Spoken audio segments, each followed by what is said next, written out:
Oppo Reno 15F ကဘာထူးခြားလာတယ်လဲ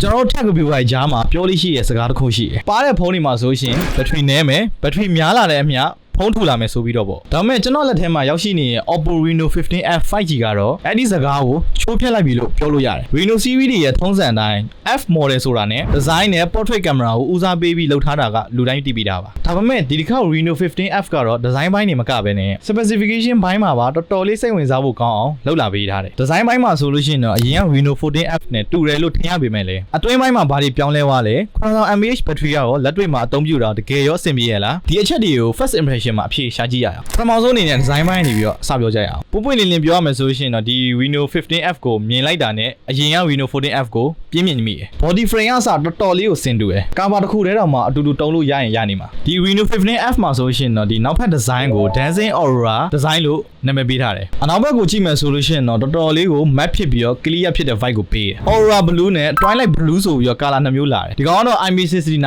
water and dust resistant ပါလာပါတယ်ဒီ feature ကတချို့ flagship ဖုန်းတွေမှာတော့တိတ်ပြီးမတွေ့ရတဲ့ feature တစ်ခုပါရင်နှွေးငွေတွေရေဖီအားပြင်းတဲ့ဒဏ်ကိုအေးဆေးခံနိုင်တယ်ဆိုတော့မိုးရီဆိုတာတော့ဖုန်းညစ်ဘက်လို့ရေထစေးမယ်ဆိုလို့ရှိရင်လည်းဘာမှမဖြစ်ဘူးအေးဆေးပဲလက်ထဲမှာကန်ရတဲ့ hand feeling ကတော့ solid ဖြစ်တယ်ကင်မရာဘေးနေရာအရင်ကလိုမျိုးအကွင်းကြီးပါမနေတော့ဘဲနဲ့ dynamic halo design နဲ့တော်တော်လေးကို clean ဖြစ်သွားတယ် display ဘိုင်းမှာဆိုလို့ရှိရင်တော့ 120Hz smart adaptive screen ကိုအသုံးပြုပေးထားတယ် screen size ကတော့ 6.57 inch ရှိပြီးတော့ screen to body ratio က 92.8% အောင်ရှိတာမဟုတ်လို့ bezel တွေကတော်တော်လေးကိုပါသွားတယ်ဒီဘိုင်းမှာတော့ Reno 14F နဲ့အတူတူပဲဂိမ်းမကြီး flat screen ဖြစ်တဲ့အပြင် splash တက်နည်းပညာပါတာအတွက်ကြောင့်လက်မှာချွေးဆိုနေရရေးဆိုနေရတော့မှ touch ကကောင်းကောင်းလေးအလုပ်ဖြစ်တယ် Full HD Plus resolution နဲ့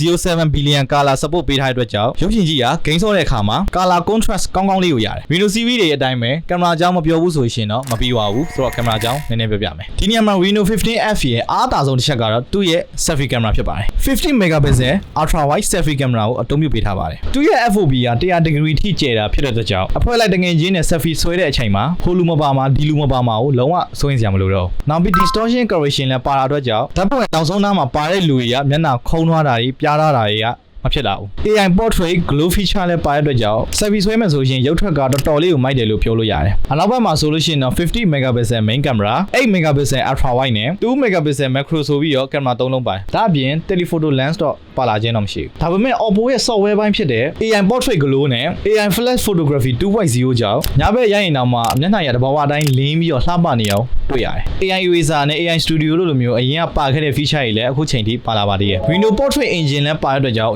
ရတာပို့ပြီးတော့ intelligent ဖြစ်တယ် screen flash ပါတဲ့အတွက်ကြောင့်မှောင်တဲ့နေရာမှာ selfie ဆွဲရင်တော့မှ okay ရယ်ဒီဖုန်းရဲ့အကြီးမားဆုံး selling point ကတော့ battery ပါပဲခုနကကျွန်တော်ပြောခဲ့တဲ့တော်တော်လေးပါတဲ့ body မှာ9000 mAh battery ကြီးကိုထည့်ပေးထားတာဖြစ်ပါတယ်တာမန် user နဲ့အနေနဲ့ဆိုရှင်တော့200လောက်တော့ AC လေးသုံးလို့ရတယ်ဂိမ်းမာကြီးအတွက်ဆိုလို့ရှိရင်လည်း mobile လေးကြည့်အောင်17နိုင်ကျော်ဇက်တိုက်ဆော့လို့ရမှာဖြစ်ပါတယ်အားပြန်တွေးမယ်ဆိုလို့ရှိရင်လည်း 80W super boost flash charge ပါတဲ့အတွက်ကြောင့်အချိန်တိုလေးတွင်းမှာပဲ0 to 100 AC ဖြစ်လို့ရတယ်တချို့ဖုန်း user တွေလိုမျိုး power bank လုံးဝတည်စရာမလိုတော့ performance ဘိုင်းကိုပြောရမယ်ဆိုလို့ရှိရင်လည်းဒီဖုန်းက Snapdragon 6gen chipset ကိုပဲပြန်ပြီးတော့အသုံးပြုပေးထားတယ်အရင်ကဟာကိုပြန်သုံးထားတဲ့ဆိုပေမဲ့လို့ Oppo က Trinity engine နဲ့ ColorOS system နဲ့ပေါင်းဆက်ပြီးတော့ပြန်ပြီးတော့ဖြည့်ရှင်းပေးထားတယ် RAM management ဘိုင်းကပို့ပြီးတော့ကောင်းမွန်လာပြီးတော့ app တွေဖွင့်ပိတ်တဲ့နေရာမှာတော်တော်လေး smooth ဖြစ်တယ် connectivity အတွက် AI Link Pro 3.0 ပါတဲ့အတွက်ကြောင့်ဓာတ်လိကားထဲမှာပဲဖြစ်ဖြစ်မြေအောက်ခန်းထဲမှာပဲဖြစ်ဖြစ် signal ပြောက်တာရေးဂိမ်းစောတာရေးလက်တဲ့နေရာမှာအထိုက်လျောက်ကိုရှော့ပေးထားတယ်ကဲ